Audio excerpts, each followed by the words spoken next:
네, 선재규 선임 기자 함께하겠습니다. 어서 오세요. 안녕하세요. 네, COP28 얘기로 시작을 해볼 텐데 이 연장이 됐습니까? 원래는 어제 회의가 끝나기로 예정이 그렇죠. 돼 있었는데 네.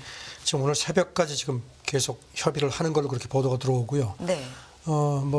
그 아랍에미리트 의장국이 그 화석연료 단계적 폐기 그 부분이 빠진 네. 합의문 초안을 냈다가 된통 당했습니다. 그래서 이게 비상 회의가 소집이 됐고 그래서 이제 이걸 미국하고 유럽연합 쪽에서 이런 식으로 안 된다. 어떤 식으로든지 넣어야 된다고 해서 이제 협의가 있는데 지금도 협의가 되는 걸로 보입니다. 지금 로이터 보도를 보니까 우리 시간으로 오늘 아침 한 8시까지 이제 지금도 계속 회의를 하고 있고 네. 그래서 새 합의문 초안을 만들어낼 모양입니다. 그 로이터 보도를 노르웨이 환경장관이 로이터에 얘기한 걸 보면요. 대다수 국가가 장기적인 화석연료 단계적 폐기에 대한 강력한 표현이 필요하다는 공감대를 보인 걸로 그렇게 귀띔을 했고요. 네. 그래서 일단 오늘 그 초안이 마련이 되면은 오늘 오후 우리 시간으로 오늘 오후에 협상을 마무리하는 전체 회의를 소집을 할 것 같다는 겁니다. 네. 그렇게 하면 이제 하루 정도가 연장이 되는 상황인데 그 이전에도 이 COP 회의가 그 딱 폐막일에 맞춰서 끝나지 않은 경우가 많습니다. 그래서 이런 서로 기싸움을 계속 하는 상황인데요. 좌우지간 여기 대해서 지금 아랍에미리트 그 주최 측에서는 이렇게 자기들이 초안을 일찍 내놓은 게 어떤 레드라인을 오히려 더 부각시키는 그런 효과를 낸 거 아니냐 좀 어물쩍 해명도 합니다.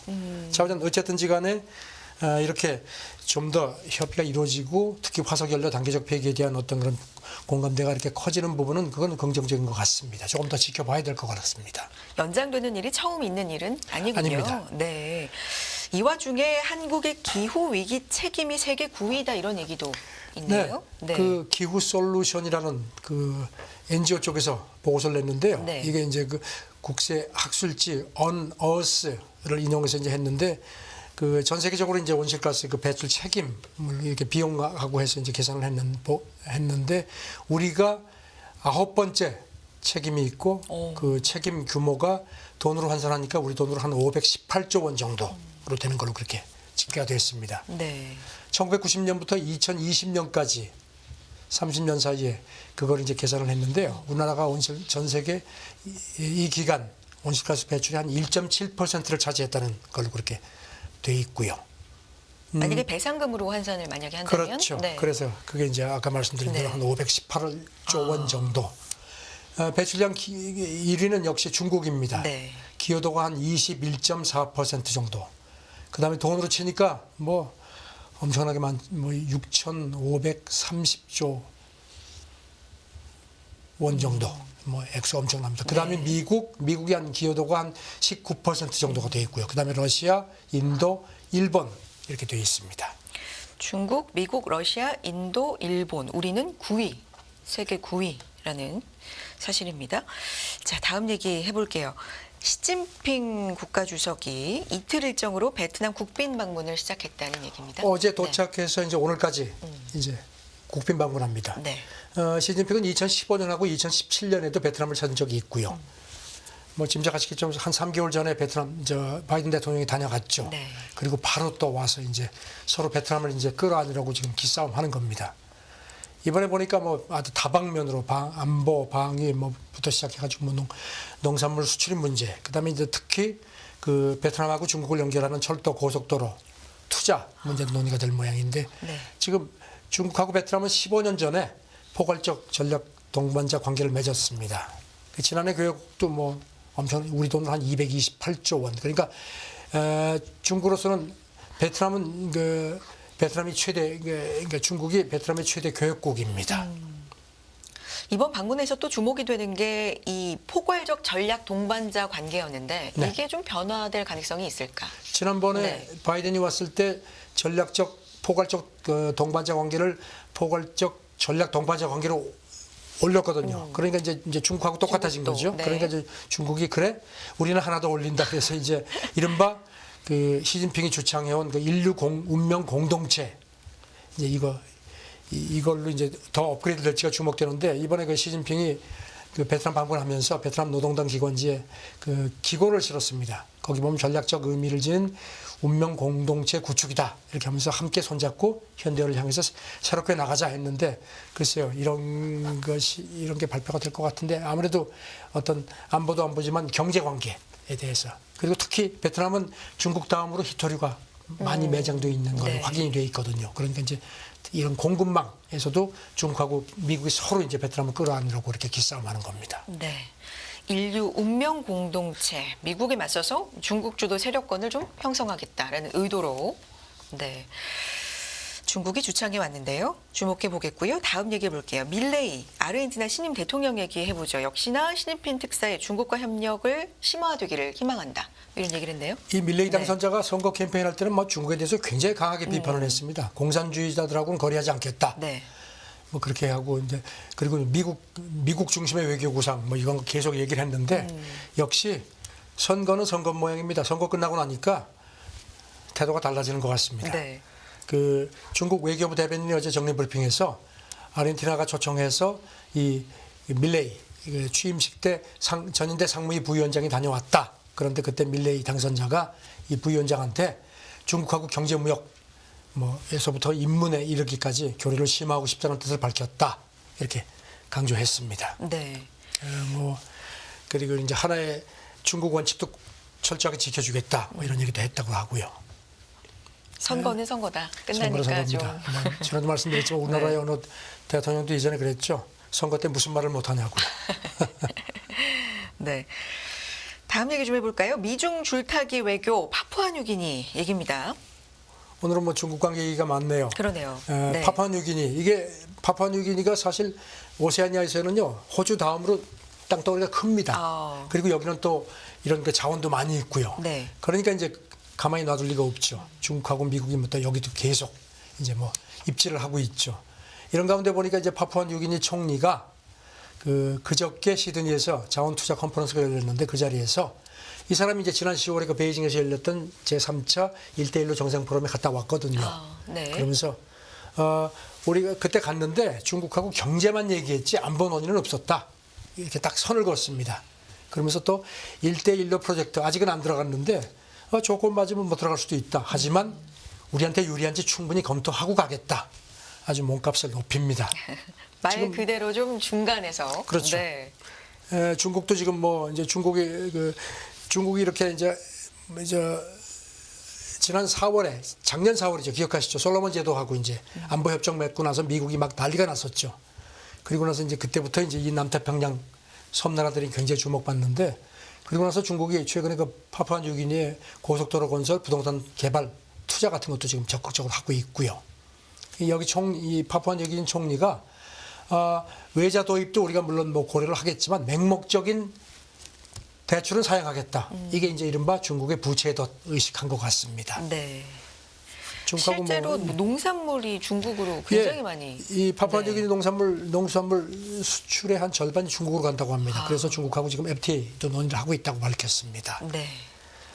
지금 그 자보단 안보는 미국, 호주, 경제는 중국. 아주 그냥 완전 아주 노골적인 양다리 걸치기 작전으로 나옵니다. 실리 외교를 아주 적극적으로 추진하고 있습니다. 줄타기 외교, 실리 외교를 하고 있는 파푸아뉴기니 얘기였고요. 다음 얘기해 볼게요. 미중 정상회담이 한 달이 지났는데 군사 핫라인 제기는 오리무중이다. 어떤 흐름으로 지금 가고 있는 미국 건가요? MBC 네. 방송이 어제 보도를 했는데요. 여러 명의 미국 고위 당국자를 이용했는데요. 지난달 15일 샌프란시스코 시진핑 바이든 정상회담 그때 두 나라가 군사 소통 재개하기로 했다고 하고 바이든이 굉장히 생생을 했거든요. 그랬는데 그리고 벌써 한 달 정도가 지났는데도 도무지 뭐 실행을 하려고 미군 쪽에서 계속 중국군에 연락을 하는데 전화도 안 받는다는 겁니다. 그래요. 예. 그래서 그걸 이제 그러면서 이게 이제 뭐 지금 이제 아시다시피 중국 리상푸 국방부장이 지난 10월에 전격 경질됐죠. 네. 그리고 아직까지 후임이 정해지지 않았습니다.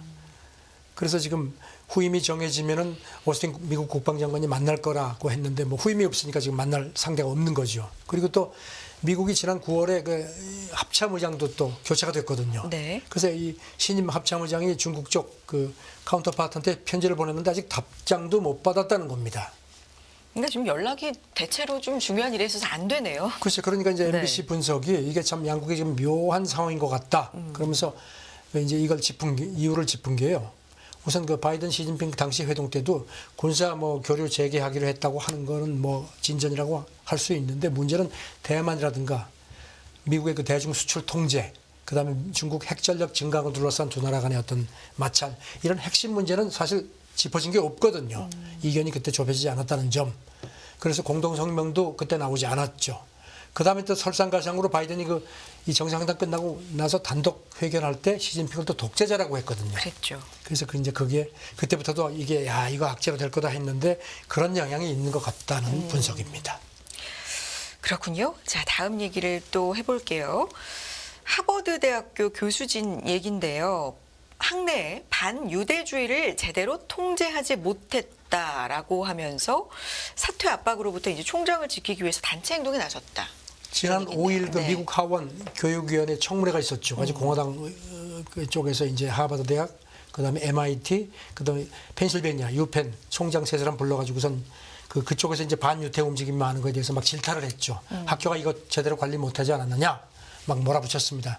그때 이제 이 총장들이 아니 우리는 학문의 자유도 있고 표현의 자유도 있고 뭐 이런 식으로 얘기했다가 좀 된통 당했거든요. 네. 그러고 나니까 그 다음에 뭐 월가 쪽의 그 동문들도 그런 식으로 하면 돈 안 준다. 그리고 뭐 대단했습니다. 그 바람에 결국 그 펜실베니아 대학 총장은 자기가 그냥 사퇴를 했습니다. 네.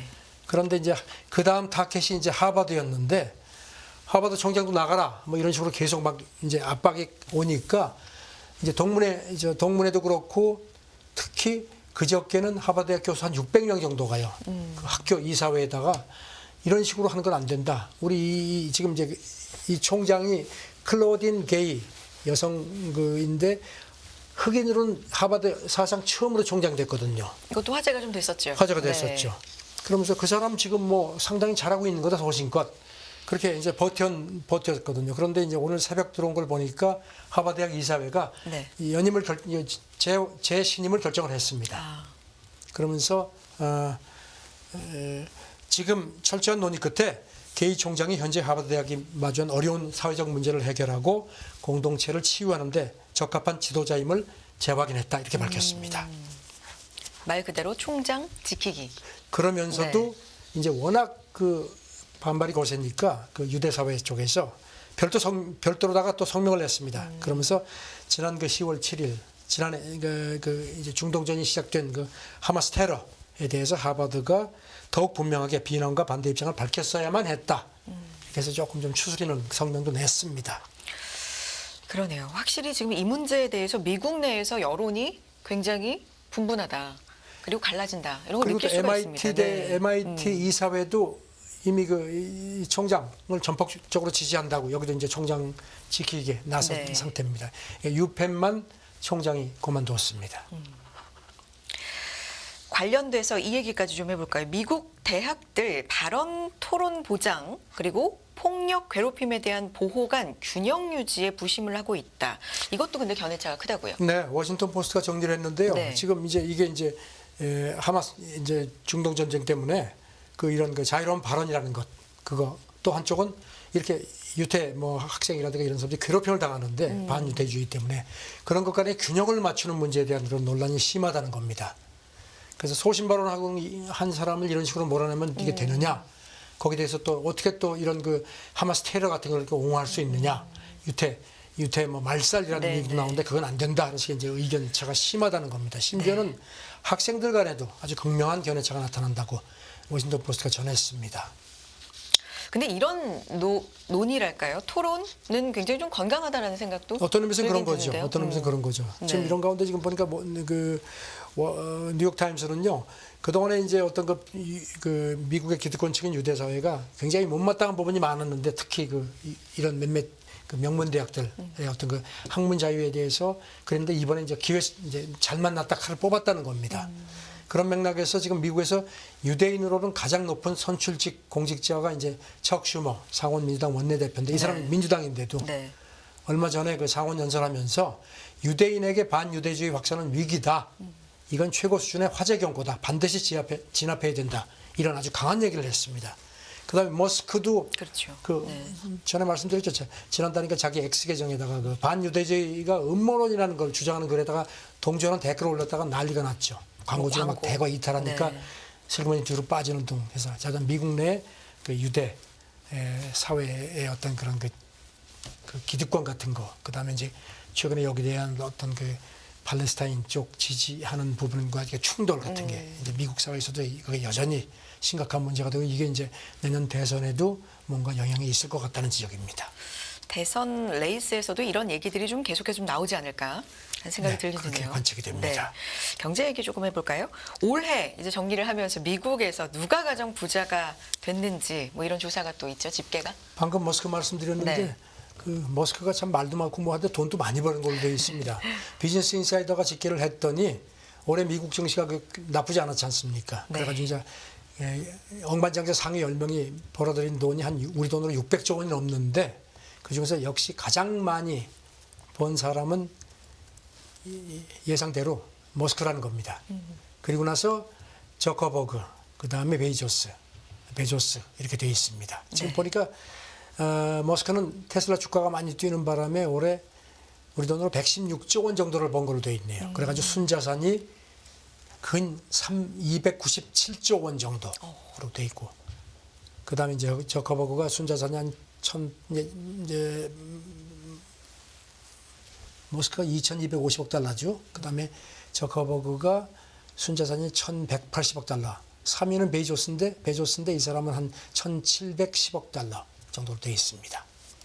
그 밖에도 뭐 그다음에 이제 MS도 있고요. 네. 4위가 스티브 발머 전 마이크로소프트 창업자, 그다음에 레리 페이지 애플 공동 창업자, 세르게이 브린 구글 공동 창업자, 오라클 창업자, 그다음에 젠슨 황 엔비디아 CEO. 대충 뭐 할만한 사람들이 역시 돈을 버네요. 네. 또 증시 정리도 있는데 인도가 홍콩을 제치고 세계 7위 증시로 부상했다. 이 얘기도 해볼까요? 네. 지난달 말 기준인데 인도 네. 증권거래소 상장기업 시가총액이 우리 돈으로 이건 우리 돈이 아니라 달러로 얘기했네요. 그렇죠. 3조 9,900억 달러 정도. 홍콩이 3조 9,840억 달러니까 조금 이제 제치고 세계 7위 증시가 됐습니다. 지금 보니까 홍콩 인도 증시는 뭐 8년째 탄력을 받고 있는 반면에 홍콩 항생 지수는 올 들어서 17% 급락해서 아태 지역 증시 최악이네요. 아무래도 인도가 뭐 여러 가지 조건 유동성도 좋고 투자자가 늘어났고 거시경제 환경도 좋고 그다음에 내년 선거가 있는데 내년 선거도 호재라는 겁니다. 그래서 내년 HSBC는 내년 총선에서 여당이 승리를 하면은 기존 정책이 이어지면서 한 새해 첫 3, 4개월도 증시가 계속 강세를 이어갈 것 같다 하면서 특히 은행, 의료, 에너지 분야를 추천을 했네요. 네. 인도 증시가 뭐 확실히 올해 좀 주목을 받았고요. 인도 자체 인도가 나라도 요새 그렇지만 잘 나갑니다. 그러니까요. 네. 자, 여기까지 국제뉴스 듣겠습니다. 손재기 선임 기자 함께했습니다. 고맙습니다. 네, 감사합니다.